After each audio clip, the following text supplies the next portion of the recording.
Hello welcome back to our channel Sathya here. இன்றைக்கி நம்ம சேனலில் ஒரு ரேண்டம் விளாக் தான் பார்க்க போகிறீங்க. இந்த விளாகில் நான் ரீசெண்டாக காஞ்சிபுரம் வந்து விசிட் பண்ணியிருந்தேன். அதோட கிளிம்சஸ் வந்து ஷேர் பண்ணுறேன். அதோட டிமார்ட் விசிட் பண்ணியிருந்தப்போ அங்கே இருந்த நிறைய ப்ராடக்ட்ஸ் டிஸ்கவுண்டட் ப்ரைஸில் இருந்த ப்ராடக்ட்ஸில் வந்து இந்த வீடியோவில் வந்து ஷேர் பண்ணலான்னு இருக்கேன். அதுக்கு முன்னாடி இந்த வீடியோவில் ஒரு சின்ன அப்சர்வேஷன் தான் ஷேர் பண்ணலான்னு நினச்சிருந்தேன். நம்மளை மாதிரி மிடில் கிளாஸ் ஃபேமிலிஸ் எல்லாருக்குமே வந்து நமக்குன்னு ஒரு வீடு இருக்கணும், நமக்குன்னு ஒரு கார் இருக்கணுன்றது வந்து ஒரு மிகப்பெரிய ட்ரீம். ஏன்னா நம்மளோட பேரண்ட்ஸ்லாம் வந்து நிறைய சாக்ரிஃபைசஸ்லாம் பண்ணி நம்மளை வந்து ப்ராட்டப் பண்ணியிருப்பாங்க. நாம் வந்து ஒரு பொசிஷனுக்கு போய் நம்ம ஒர்க் பண்ணும்போது வந்து நமக்கு தோணும், ஓகே நமக்குன்னு ஒரு கார் இருந்துச்சுன்னா நம்ம பேரண்ட்ஸ் வந்து ப்ரௌடாக கூட்டிகிட்டு போகலாம் அப்படின்னு நினச்சி தான் வந்து நாங்களும் வந்து கார் வந்து வாங்கியிருந்தோம். But the other phase of buying a car அதுதான் வந்து உங்ககிட்ட வந்து ஜஸ்ட் கேஷுவலாக வந்து ஷேர் பண்ணலான்னு நினச்சிருந்தேன். இது கார் வாங்கினதுக்கப்புறம் கோ த்ரூ பண்ணதுக்கப்புறம் தான் வந்து இதில் இவ்வளோ விஷயம் இருக்குன்னு நான் புரிஞ்சுக்கிட்டேன். எப்படியோ கஷ்டப்பட்டு வந்து டவுன் பேமெண்ட் கட்டிடுறோம், அதுக்கப்புறம் லோன் கட்டிக்கலாம் மாதம் நினச்சி வந்து ஒரு கமிட்மெண்ட்குள்ளே போகிறோம். மினிமம் ஒரு 3 இயர்ஸ், மேக்ஸிமம் ஒரு 5-7 இயர்ஸ்க்கு வந்து போயிடுறோம். மாதம் நம்ம லோன் கட்டணும். கரெக்டாக நம்ம என்ன நினைப்போம், ஓகே மாதம் லோன் கட்டணும் அவ்வளோதானே அப்படின்னு நினைப்போம். அதுக்கப்புறம் நம்ம கார் யூஸ் பண்ணும்போது தான் தெரியும் நம்மளோட கார் வந்து எவ்வளோ மைலேஜ் கொடுக்குது அப்படின்னு.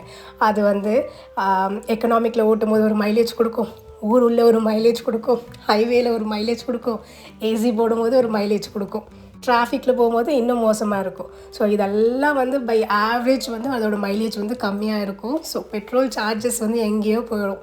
பெட்ரோல் சார்ஜஸோடு முடிஞ்சிடுமா, அதுக்கப்புறம் 6 மந்த்ஸ்க்கு ஒரு தடவை வந்து சர்வீஸ் பண்ணணும். இயர்லி ஒன்ஸ் ஒரு ஆயில் சர்வீஸ் பண்ணணும். ஆயில் சர்வீஸ் பண்ணுறதுக்கு மினிமம் 10,000 rupees ஸ்பெண்ட் பண்ணணும். இது இல்லாமல் வந்து டால்ஸ்க்கு வந்து பே பண்ணணும். டால்ஸ்க்கே வந்து அவ்வளோ செலவாகும். அட்லீஸ்ட் ஒரு 400 kilometers ட்ராவல் பண்ணோன்னா மினிமம் 1000 rupees வந்து ஈஸியாக ஸ்பெண்ட் ஆகிடும். நாம் இப்போ வந்து பெட்ரோல் பற்றி யோசிக்கணும், சர்வீஸ் சார்ஜஸ் பற்றி யோசிக்கணும், டால் பற்றியும் யோசிக்கணும். இதோட முடிஞ்சிடாது.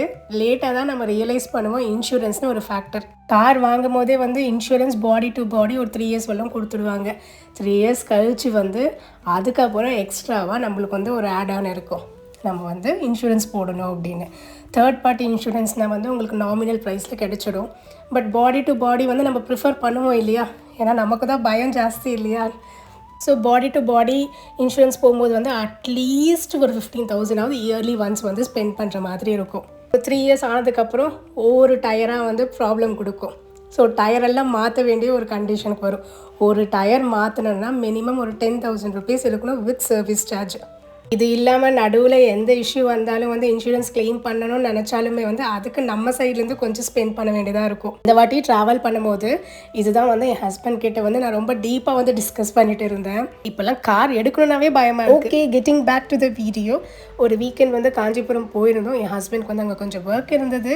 அரவுண்ட் ஒரு 8 o'clock இந்த மார்னிங் வந்து ரீச் பண்ணியிருந்தோம். அங்கே போன ரூட்டில் வந்து சுற்றியும் வந்து ரொம்ப க்ரீனரியாக இருந்தது. காஞ்சிபுரமில் ஒர்க் முடிச்சுட்டு ஆஃப்டர்நூன் ரிட்டர்ன் ஆகும்போது வந்து பாபு ஷாப் விசிட் பண்ணிவிட்டு முடிஞ்சால் சாரீஸ் வாங்கிட்டு வரலான் தான் பிளானில் வந்து போயிருந்தோம். ஆக்சுவலி எனக்கு ரிட்டர்ன் வரும்போது வந்து புட்லூரம்மன் கோயில் வந்து விசிட் பண்ணோம். பாப்பா பிறந்ததுக்கப்புறம் புட்லூரம்மன் கோயில் போகவே இல்லை. ஸோ அது வந்து போயிட்டு வந்துடலான்னு நினச்சிருந்தோம். பட் அன்ஃபார்ச்சுனேட்லி வந்து நாங்கள் போன ரூட்க்கும் அந்த ரூட்க்கும் வந்து ரொம்ப டிஃப்ரென்ஸ் இருந்தது. அன்றைக்கி கவர் பண்ண முடியாதுன்னு சொல்லி அந்த பிளான் வந்து கேன்சல் ஆகி போச்சு. நாங்கள் போகிற ரூட்டில் இந்த கரிகிலி பேர்ட் சாங்சுரி ஸ்பாட் வந்து இருந்தது. ஸோ அந்த போகிற வழியே வந்து அவ்வளோ அழகாக இருந்தது. இது வந்து ஒரு பேர்ட்ஸ்க்கான ஒரு ஸ்பாட். எல்லா வகையான பேர்ட்ஸ் வந்து இங்கே வந்து டைம் ஸ்பெண்ட் பண்ணணுன்னு வந்து சொல்லியிருந்தாங்க. ஜஸ்ட் அந்த லேன் மட்டும்தான் கன்ஸ்ட்ரக்ட் பண்ணி வச்சுருக்காங்க. ஃபியூ சிட் அவுட் ஸ்பாட்ஸ் வந்து வச்சுருக்காங்க. அதோடு வந்து இந்த பேர்ட்ஸோட ஸ்டாச்சுஸ்லாம் வந்து வச்சுருந்தாங்க. மற்றபடி இங்கே வேறு எதுவும் கிடையாது. வாட்டர் வந்து ஸ்டாக்னேட்டடாக ஒரு இடத்துல இந்த பக்கமும் அந்த பக்கமும் இருந்தது. அதில் இந்த லோட்டஸ்லாம் இருந்தது, தாமரை பூலாம் வந்து அதில் இருந்தது. பட் எனக்கு என்னமோ இங்கே வந்து ரொம்ப ஸ்கேரியாக இருந்ததுங்க. நீங்கள் யாராவது இந்த ஸ்பாட் விசிட் பண்ணியிருக்கீங்களான்னு மறக்காமல் கமெண்ட் செக்ஷனில் மென்ஷன் பண்ணுங்கள். அந்த லேனில் வந்து நடந்து போகும்போதே வந்து அவ்வளோ பயமாக இருந்தது. ரொம்ப காமாக இருக்குது ஸ்பேஸ். எஸ்பெஷலி அந்த லேனில் மட்டும்தான் அந்த பேர்ட் சவுண்ட் வந்து நிறைய கேட்குது. நிறைய பேர்ட்ஸ் வந்து அங்கே இருந்தது. அவங்களோட சவுண்ட்ஸ் மட்டும்தான் கேட்டுச்சு. இன்னும் கொஞ்சம் முன்னாடி போகிறதுக்கு கூட எனக்கு பயமாக இருந்தது.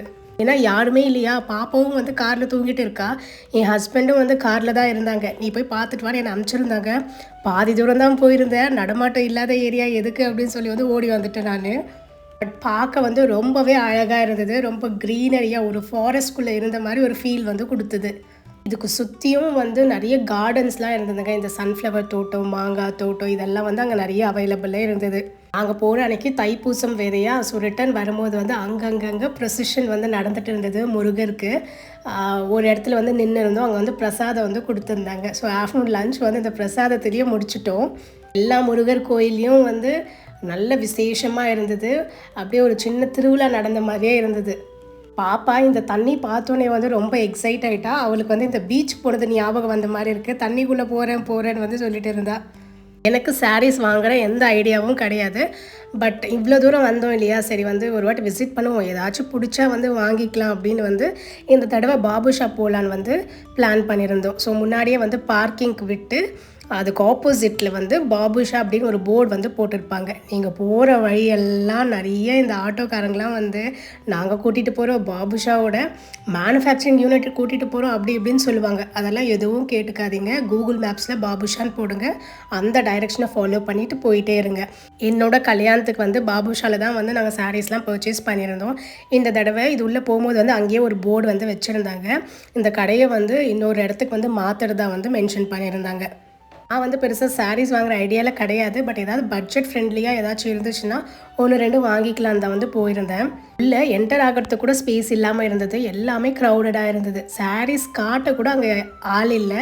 எல்லாமே வந்து எல்லா குரூப்ஸுமே வந்து ஃபில்டாக இருந்தது.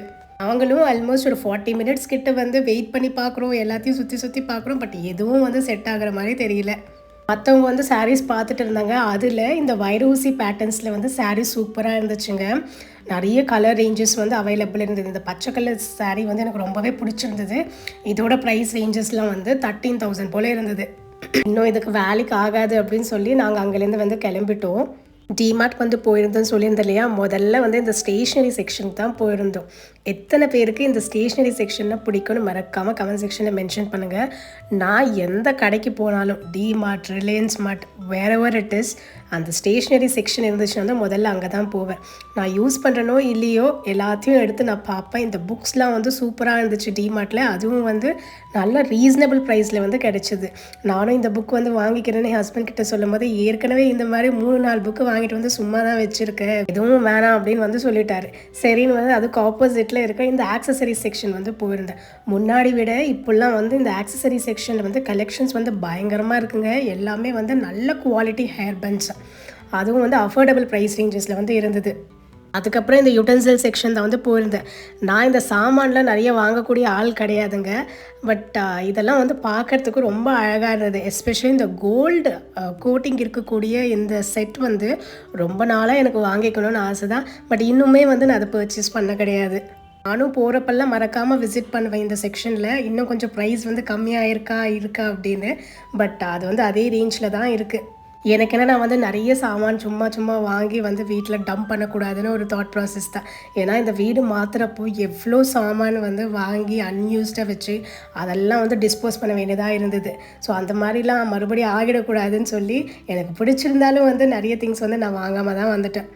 இந்த கிளாஸ் டாப் கூடிய கேஸ் ஸ்டவ்ஸ் எல்லாமே வந்து ஆஃபர் ப்ரைஸில் வந்து இருந்ததுங்க. எம்ஆர்பி ப்ரைஸ் வந்து 4,398 அந்த ரேஞ்சில் இருந்தது. பிஜிஎன் ப்ரெஸ்டிஜ் பிராண்டில். அது எல்லாமே ஆஃபரில் வந்து 1,800 2,000 சேஞ்சில் வந்து இருந்தது. இந்த சர்விங் பவுல், இது சர்விங் பவுல்னு சொல்லுவாங்களா இல்லை மிக்சிங் பவுல்னு சொல்லுவாங்களான்னு தெரியல. பட் எனக்கு ரொம்ப நாளாக இந்த மாதிரி பவுல்ஸ் வாங்கிக்கணும்னு ஒரு ஆசை தான். நானும் நிறைய தடவை அமேசான், ஃப்ளிப்கார்ட்லாம் லிங்க்ஸ்லாம் செக் பண்ணியிருந்தேன். இந்த தடவை டிமார்ட்ல வந்து வெரி ஃபர்ஸ்ட் டைம் இதை நான் பார்த்துருந்தேன். இது எல்லாமே வந்து ட்ரைப்ளை ஸ்டெயின்லெஸ் ஸ்டீல்னு வந்து போட்டிருந்தது. இதில் டிஃப்ரெண்ட் சைஸஸ், டிஃப்ரெண்ட் ப்ரைஸ் ரேஞ்சஸில் வந்து இருந்தது. 699லேருந்து ஸ்டார்ட் பண்ணி அதுக்கப்புறம் 599, 465, 440, ஈவன் 265 ரேஞ்சில் கூட இருந்தது. இது எல்லாமே வந்து ட்ரைப்ளை ஸ்டெயின்லெஸ் ஸ்டீல் தான். அதுவும் இல்லாமல் வந்து நல்லா வெயிட்டாக இருந்ததுங்க. இந்த சிக்கன்லாம் மிக்ஸ் பண்ணுறதுக்கு, சாலட்லாம் மிக்ஸ் பண்ணுறதுக்கு வந்து நல்லா வந்து யூஸ்ஃபுல்லாக இருக்கும். இந்த மாதிரி பவுல்ஸ் நீங்கள் வாங்கணும்னு நினச்சிங்கன்னா டிமார்ட்ல வந்து செக் பண்ணி பாருங்கள். அண்ட் இந்த மெட்டல் ஜார்ஸ் இதெல்லாம் வந்து டிமார்ட் ஸ்பெஷல் ப்ரைஸ் வந்து ஈச் பீஸ் வந்து 35 ருபீஸ்க்கு வந்து அவைலபிள் இருந்தது. நிறைய பேட்டர்ன்ஸ் இருந்தது, நிறைய கலர்ஸ் இருந்தது. ஸோ இதோட ஷார்ட் வீடியோலாம் போடும்போது வந்து நல்ல ரெஸ்பான்ஸ் இருந்ததுங்க. ஸோ இந்த மாதிரி மெட்டல் ஜார்ஸ்லாம் வந்து நம்ம இந்த ரிட்டன் கிஃப்ட்ஸ்லாம் வந்து பிளான் பண்ணிக்கலாம். ஆஸ் இன் லைக் இதில் வந்து ஒரு 2-3 சாக்லேட் வச்சு வந்து ஒரு பர்த்டேக்கு ரிட்டன் கிஃப்டாக கொடுக்கலாம். இல்லைனா வந்து மஞ்சா குங்குமம் வச்சு ஏதாச்சும் ஒரு அக்கேஷனுக்கு வந்து கொடுக்கலாம். இந்த மாதிரி வந்து நம்ம பிளான் பண்ணிக்கலாம். அப்படியே இந்த கிளாஸ்வேர் செக்ஷனுக்கு வந்து வந்திருந்தேன். இது எல்லாமே வந்து ரீசனபிள் ப்ரைஸாக தான் தோணுச்சு. இந்த குவாலிட்டிக்கும் இந்த ப்ரைஸ் வந்து ரொம்பவே கம்மியாக இருந்த மாதிரி எனக்கு ஃபீல் ஆச்சு. உங்களுக்கு எப்படின்னு மறக்காமல் கமெண்ட் செக்ஷனில் மென்ஷன் பண்ணுங்கள். 35, 59, 149 அப்படின்னு சொல்லி டிஃப்ரெண்ட் சைஸஸ் டிஃப்ரெண்ட் ப்ரைஸ் ரேஞ்சஸ்லாம் இருந்தது. பட் இதில் ஒரு ட்ராபேக் என்னென்னா, இதுக்கு முன்னாடி வந்து நான் பெங்களூர் டிமார்ட்லேருந்து இதெல்லாம் வாங்கிட்டு வந்திருந்தேன், இந்த கண்ணாடி ஜார்லாம். அது என்ன ஆகுனா கொஞ்ச நாள் கழித்து துரு பிடிச்சிடும். ஏன்னா அந்த மூடி வந்து ஸ்டீல் இல்லையா, அந்த லெட் வந்து ஸ்டீல்ன்றனால வந்து அது ரஸ்டியாக ஆகிறதுக்கு நிறைய சான்சஸ் இருக்கும். அது ஒன்று தான் வந்து இந்த கிளாஸ்வேரில் ஒரு ட்ராபேக் நான் அப்சர்வ் பண்ணதில்லை. அழகாக இந்த மில்க்லாம் ஸ்டோர் பண்ணுறதுக்கு தேவையான இந்த யுட்டென்சில்ஸ்லாம் இந்த கிளாஸ்வேர்லாம் வந்து 29 ருபீஸ்க்கே அவைலபிளாக இருந்தது. 29 ருபீஸ் ரேஞ்சில் வந்து உங்களுக்கு ஒரு பெரிய மில்க் பாட்டிலே அவைலபிள் இருக்குது. அதுவும் இல்லாமல் வந்து குட்டி குட்டி ஷார்ட்ஸ் மாதிரி எடுத்துக்க அந்த கிளாஸஸும் அவைலபிளாக இருந்தது. அண்ட் வாட்டர் பாட்டில்ஸ் எல்லாமே வந்து கிளாஸ்வேர்லேயும் அவைலபிள் இருந்ததுங்க. 79, 149, 129 அப்படின்னு சொல்லி டிஃப்ரெண்ட் சைஸ்க்கு ஏற்ற மாதிரி டிஃப்ரெண்ட் ப்ரைஸஸில் வந்து இருந்தது. அண்ட் இந்த ஸ்டோரேஜ் பாட்டில்ஸ் இது எல்லாமே வந்து கிளாஸ்வேர் தான். 159 ருபீஸுங்க. பட் என்னென்னா வந்து அது யூஸ் பண்ணுறது கொஞ்சம் மெட்டிகுலஸாக வந்து யூஸ் பண்ணோம், கரெக்டாக ஹேண்டில் பண்ணோம். ஸ்லிப் ஆகிடுச்சுன்னா வந்து உடஞ்சிடும்ன்ற ஒரே ஒரு ட்ராபேக் தான். அண்ட் இந்த கப், பிளேட், கிளாஸ் இதெல்லாம் வந்து காம்போ ஆஃபரில் வந்து போட்டிருந்தாங்க. 129, 229 அப்படின்னு சொல்லி இதெல்லாம் வந்து ரேண்டமாக பார்த்துட்டு இருந்தேன். இது தாங்க நான் இன்றைக்கி உங்ககிட்ட வந்து ஷேர் பண்ணணும்னு நினச்சிருந்தேன். Hope this video is helpful to someone out there. Thank you. Meet you in the next video. By.